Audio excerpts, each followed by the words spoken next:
Alright, what's up guys? So first of all, thank you for 40,000 subscribers. That's amazing. I'm so stoked about that, and it's all because of you guys. Thank you so much for that. To celebrate the 40,000 subscribers, I'm just going to do a question and answer. I don't know how many questions are here. You guys all Snapchatted them to me on my new Snapchat, which is right there on the screen. If you guys have not added me, add me. But anyway, I'm just going to jump right into the questions.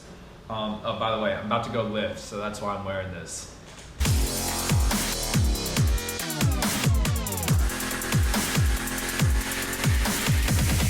So the first question is, what advice would you give a foreigner who wants to play in the US? Well, it's almost the exact same process if you're a domestic player in the US and you want to play in the US. You need to have a highlight film, you need to have a soccer resume, you need to start contacting colleges and coaches and anybody who can help you possibly get any connection over in the US or anywhere.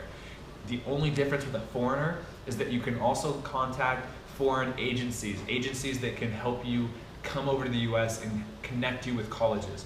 So I don't have any references for that. I've never had to deal with that, but just do a quick Google search about any agencies that help out with college soccer and you'll get a ton. So just contact some, do your research, and see if they can help you out. Next question is the number one tip for off-season training: consistency.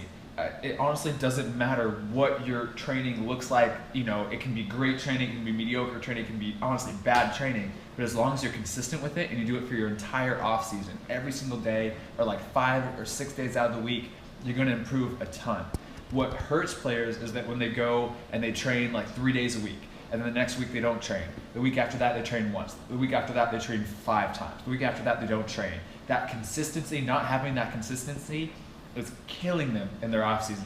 So my number one tip is consistency. Whatever you're gonna do, just do it every single day. Where do you see yourself in 5 years? MLS. That's my goal. I'm pretty obvious about what my goal is, and I think I can do it. So 5 years, I'll see myself in the MLS. Next question is, do you ever play FIFA? And no, I honestly never play FIFA ever. I'll probably lose some followers from this, but I never play FIFA. How did you get noticed? It wasn't like one step. So it was always just like the higher up I progressed, the more notice that I got. Like for example, in high school, as I started playing better and better, a few scouts from colleges were like, oh, they took notice of me. And then as I started playing really well in college, some semi-professional teams were like, oh wow, who's this guy? And then once I started playing well at semi-professional, and once I went over to Germany, more and more notice kind of happened. Like this guy's actually a pretty good player. And so it wasn't ever just one step. It's just as I continually to progress higher and higher, I just gathered more and more notice. Advice for people with a long-term injury. Long-term injuries suck. I mean, every single player in existence, I guarantee, has had some type of long-term injury, whether it just be a couple months or up to a year or even 2 years. I've struggled with a gluteus maximus injury for like 4 or 5 months. I was completely out. And there's really, I mean, the best thing you can do is just focus on the long term. If you focus on the short term about how you're not playing, about how you're not seeing results, stuff like that, you're gonna get really depressed. So my whole thing is just like realize that these few months that you're injured is just a few months out of hopefully a 20-year, 30-year career. So you really need to always put that long term in perspective, and then each day, focus on still doing one thing that's going to help you recover faster, whether that's icing, whether that's heating, whether that's doing more exercise or even resting. Whatever you do, just make sure you do one thing a day to get back on the field faster. And I know it's going to suck and it's terrible, but that's just part of the game. And you got to realize that everybody goes through this. When did you decide to make football your main focus in life? How did you go from studying to deciding to become a pro? I was 21 years old. It was like my junior year of college, and that's when I really realized that I have a real shot at becoming a professional athlete. So it happened after I played with the U23 San Jose Earthquakes, and it really, after that season, it really solidified that I had a chance. And so that's when I made it my top priority. Do you believe in the 10,000 hour rule? 100% yes. If you guys don't know, the 10,000 hour rule basically says that if you want to become a master or like an expert in anything, you need to put in 10,000 hours of dedicated work into it. And I have calculated how many hours I've put into soccer. It's about 8,000 to 9,000 hours. And so I 100% believe that 10,000 hours of anything and you're gonna become an expert in it. How do you stay motivated when people say bad stuff about you or play bad games? Everybody has bad games. Everybody has critics. Everybody has people that says they can't do stuff. It's just about realizing that it's just part of the journey. You know, in high school, I had people that said I couldn't play D1. I had tons of people say that I couldn't play semi-pro. I had tons and tons of people say I couldn't go pro. It's just one of those things. It's like, ignore it and just really go for your dreams. I've never understood why not. Why would you need anybody else's approval in life to go after something? So for me, it was always just, I wanted to do something, so I'm going to go for it regardless of what anything happens, anybody says. I understand that there's going to be bad games, I'll have bad practices, but it's just part of the journey to go up and up and up. Is it possible to start out at NCAA Division III and work up to D1? 100%. I mean, all it takes is just getting a highlight video, getting a soccer resume, and then just going up and up, going maybe to a junior college, go into a D2 team, maybe jumping straight to a D1 team. It's always possible. It can happen. And if it hasn't happened yet, you can always be the first player to do it. So definitely is possible. What opportunity did you have that changed everything and helped you get to where you are right now? So a lot like the question of how did you get noticed, it wasn't one thing. It was never just one switch and I'll go from a club player to all of a sudden being scouting by pros. It was lots of opportunities backed up together.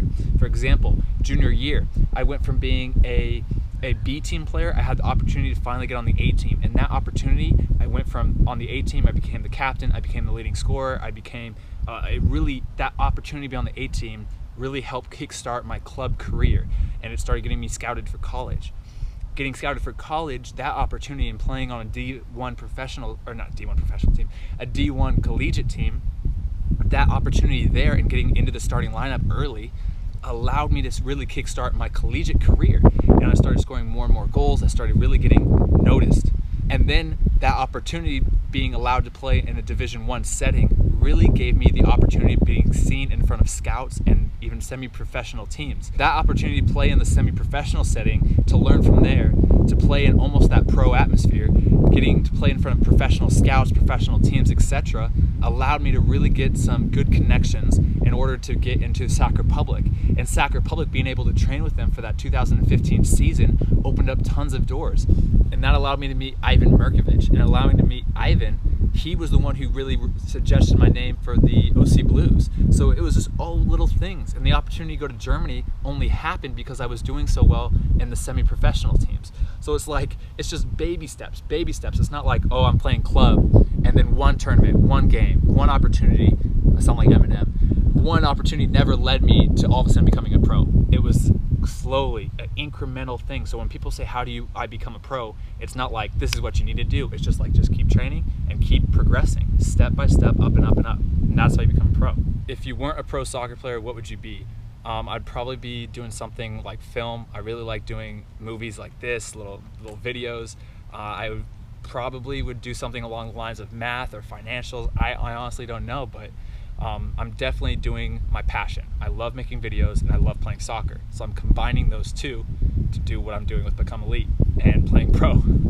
Is it more important to practice or to play in actual games? It's both. Practicing, you develop your individual skills, your first touch, your dribbling, your passing, and that really helps. Think about how many touches you can get. You can get 10,000 touches in a 2-hour span.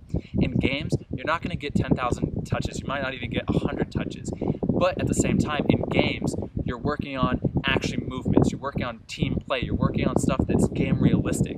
You can't get that same game realism when you're training on your own or even doing some team practices. So you really need both sides of the game. You need your team training, you need your games, and you need to have your individual training. And all three of those work together to really help make you into a complete player. I'm trying to gain weight, I'm eating lots and working out a lot, but I can't put on weight. Well, I know you think you're eating a lot, but you're not eating enough. You really have to be eating to that point of getting full multiple times a day. Like, it's not one of those things that you eat when you're hungry, and even if you eat a little bit more food, I guarantee you're still not getting enough calories, and it sucks. I mean, I had to go through that phase when I was weighing 120 pounds my junior, sophomore year of high school, and you really have to eat an insane amount to gain weight. It's a very unnatural thing is to put on muscle. And so I would really advise you to calculate how many calories you're eating per day. Go through every single meal, every single item of food, and calculate how much actual calories and proteins and fats and carbs you're consuming. You really need to be upwards in that 3,000, maybe even 4,000 range if you want to put on weight and you have that natural skinny body type. So I honestly, I don't think you're eating enough food. I never see you playing in pickup games. Do you think this is a good way to train outside of team training? Would you recommend this for off season? I don't do pickup games, and I don't want to sound cocky, but I don't like to do pickup games because the level is just too low usually. I go out there and I don't feel like I'm really getting much benefit just kind of playing and going through the motions and playing with people who aren't at a high level. Now, if I was playing pickup games with people who are professionals or semi-professional level, or even college level, I would consider that beneficial, and I do pickup games when it's like that. But most of the time when I go out to the field, the level's not like that. And I'm also really scared about getting hurt. A lot of the players that aren't at that level don't really know how to control their bodies. They go in for kind of reckless tackles sometimes, and so I don't like that risk to reward ratio. If you had the chance to go back to Europe, would you? And which country would you like it to be? Yeah, I mean, when you're a professional soccer player, plans change so quickly. It's not like that you plan to be in the US. It's not like you plan to do this. It's a lot of like where your connections kind of take you, where you end up going. So I could be in Europe as quickly as next year, or I could be staying in the US for the rest of my career, or I could be going over to Asia or Scandinavia. It's not like one of those things that's like, you don't really choose exactly where you want to go. It's more kind of like you kind of go where the wind takes you, and you follow the connections and you follow leads and you see where you can end up and where you can squeeze in. It's not really planning. So I mean, would I? Yeah, I would go anywhere. I'd go anywhere around the world to play soccer. Do I see myself doing it? I have no idea. And as in which countries, it's just wherever I can play, wherever I get the best opportunity to play for the best team that I can. What's your biggest accomplishment in soccer, and how hard was it to achieve it? My biggest accomplishment was signing my first pro contract for the Orange County Blues, and it took, 18 years. It's 17, 18 years of practicing almost every single day to really get that contract. So it was the hardest thing I've ever had to do in my entire life. When did you start sending videos to colleges and start the full recruitment process? So I was actually a little bit late for this. I started the end of my junior year, like the spring of my junior year, and that's when I started sending videos and emails. The summer is when I started attending ID camps, and then the fall was when I really you're fine. No, you're good. Don't worry. When did you start sending videos to colleges and start the full recruitment process? I was pretty late to this, actually. I started sending videos and emails the fall of my junior year. If I were to do it again, I'd start earlier, probably When did you start sending videos to colleges and start the full recruitment process? So I started actually pretty late to this entire thing. I started sending videos and emails, letting colleges know that I was interested the spring of my junior year. But if I were to do it again, I'd maybe start the fall of my junior year, or maybe even the summer going into my junior year. And then over the summer going into my senior year, I started attending ID camps, ID clinics. I was really emailing coaches to come to my tournaments to scout me. And then by the fall of my senior year, that's when coaches really started becoming interested in me. And then I signed during the signing date in February of my senior year. So that was kind of the process. What are some great weightlifting drills you'd recommend for gaining explosiveness? So for gaining explosiveness, speed, acceleration, power, it's all the big compound lifts where you're moving heavy weight fast. So like power cleans, deadlifts, barbell back squats, stuff like that is really going to be the most efficient way to become more explosive. What are some examples of your goals, daily, weekly, monthly, in your goal journal? So I always write down in my journal what my ultimate goal is. And for me, my ultimate goal is to become a starter for an MLS team. That's my ultimate goal. That's what I really want to achieve. My monthly goals would be bigger picture stuff, like if I want to sign a contract for a certain team, or if I really want to improve my squat max for 20 pounds ahead for this month, or if I want to make sure that I'm doing soccer footwork training 3 times a week for the entire month.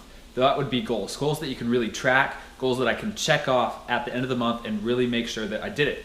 A weekly goal might be like sticking to my diet for 7 days, or it might be going out here and this week I want to work more on crossing. So I want to hit 200 crosses in the course of the entire week. And then my daily goals, or whatever I want to accomplish that day, whether it's crank out a YouTube video and film the entire day in the life and then have it uploaded for tomorrow, or if it's going out today and I'm going to work on dribbling drills, so I want to do 5 different dribbling drills, or it might even be something like I want to run 2 miles in under 12 minutes. So I write those down all in my journal, and I write what my daily goals are, what my weekly goals are for that week, and then what my monthly goal is for the month of October, November, whatever. And and I always write down that ultimate goal, so it's always fresh in my mind. And so this really helps me stay on track. Do you have an agent, and do you need one to become a pro? I have had an agent. I don't have one now, and you don't need one to be a pro. It helps with connections, but you don't need to have an agent to be a pro. I think it's pretty much probably around like 60-40. I'd say 60% of the pros out there, maybe more, probably 75% of the pros out there do have agents, and then the other guys, they don't. And so if you know what you want and you can get the contracts on your own, then you don't need an agent. But agents really have a lot of connections that could open up a lot of doors and help you progress into higher levels.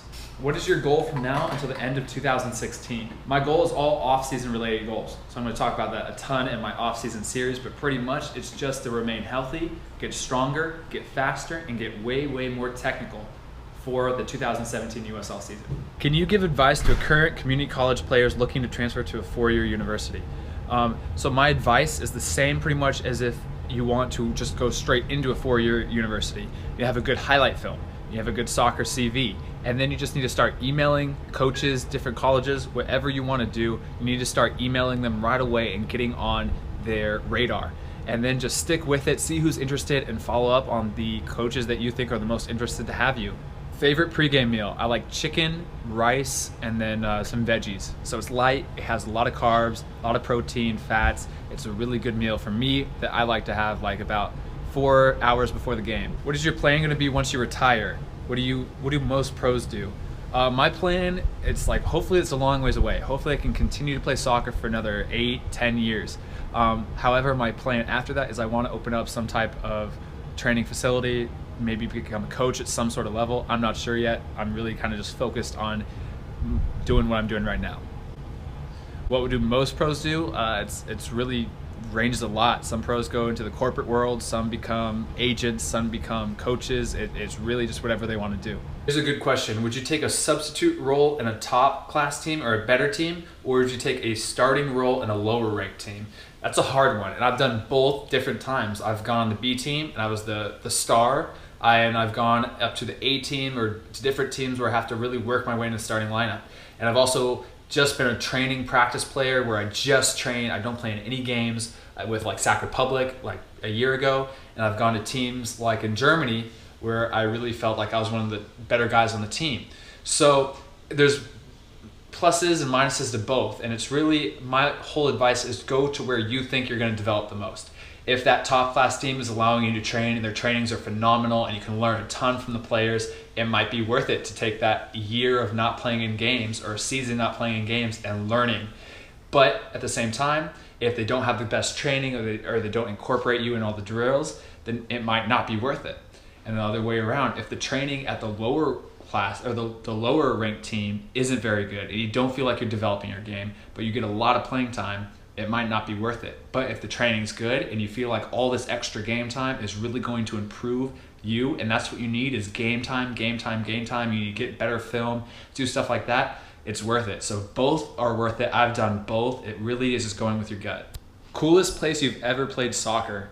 I would probably say Iceland. Reykjavik, Iceland was probably the strangest place I've ever played. Have you ever seen someone with natural talent for the game give up and not make it professionally?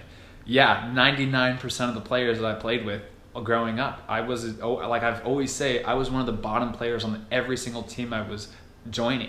I didn't have skills. I didn't come from a soccer family, a soccer background at all. I was more of a basketball player. So I was always just working hard. And there's every single player on almost every team, even going up to college, to high school, to club teams. I wasn't one of the better players at all. And so, and 99% of those guys didn't make it pro. I think in Portland, I think there's me and another guy who went pro. So, I mean, it's everybody. Hard work always trumps talent if talent doesn't work hard. What motivates you to wake up each and every day to work out and train? It's not like motivation for me. Like I don't need motivation to be like, oh, I need to go train. It's just part of my habit. I really relate it to brushing your teeth. You don't need motivation to brush your teeth. It's just something that you wake up and you need to do, that you do every single morning. Hopefully you do every morning. So that's the same with training or weightlifting. It's part of my routine. I wake up, I eat breakfast, I drink some of my pre-workout, and then I go to the gym. I come back, I eat lunch, and then I go train. It's not like oh, I need to do this. It's just something I'm gonna do every single day. It feels weirder to not train and lift. So it's not like motivation. It's just a habit that's come. I don't know. It's not motivation at all. It's just something I do. How should players who are about to graduate college go about trying to go professional? What steps did you take, or what steps should we take?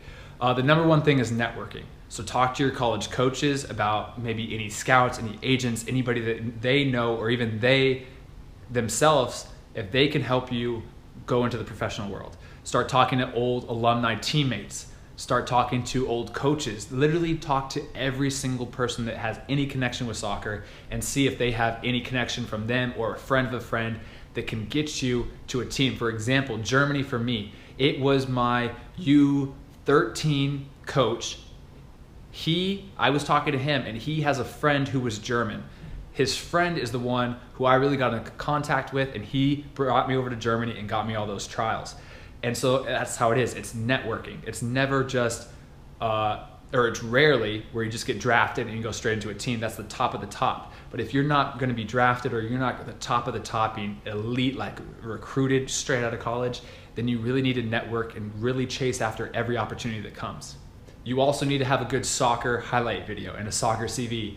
I repeat that a lot, but at any level, having a highlight video, that's what they ask. If you talk to any coaches from any team, they go, let me see your highlight video, let me see your soccer CV, I need to know who you are, what you look like, what you play like, stuff like that. So have a good soccer CV, highlight video, and network.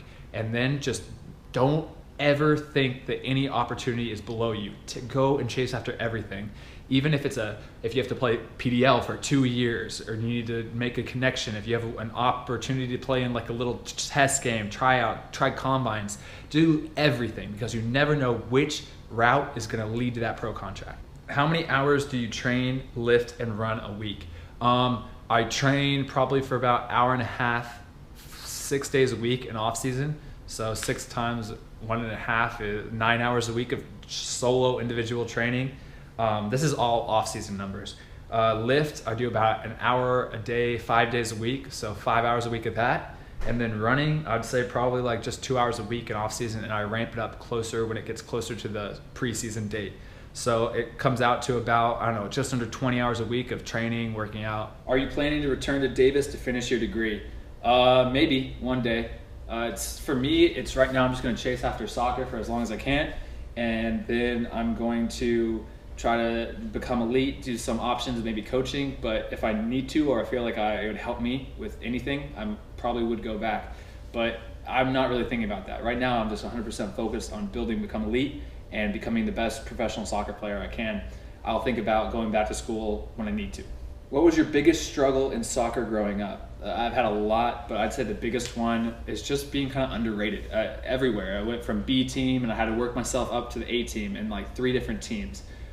So it was never a high profile player. It was never somebody that I was recruited or had a good youth career. I was always under the radar, always on B teams. People would always say, oh, I think you should be up on the A team. Like, why are you up there? So it was always just, no one ever really kind of told me I could be a pro. No one ever told me I could play D1. No one ever really told me I'd be good on a varsity team. It was always kind of like, yeah, hopefully, you know. My dad was saying that he saw potential in me, but I just thought that was what parents say. But I was always underrated. What is a lesson you learned on this journey? I'd say the biggest lesson is that no matter what, everybody is going to criticize something about you, whether it's your training, whether it's how you play, whether it's your goals are too big. There's always going to be critics out there who are going to try to bring you down.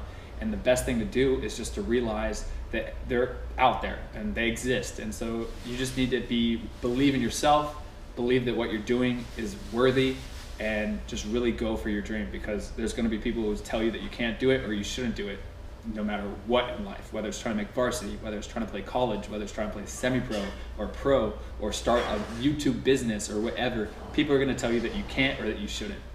So that's the video. That's the question and answer, guys. I hope you guys liked it. Thanks for submitting all the questions via Snapchat. If you haven't followed me yet, you can follow me right here on the screen. Give me a follow, and other than that, I hope you guys liked it. If you did, hit thumbs up, leave a comment below, and subscribe to see more videos like this.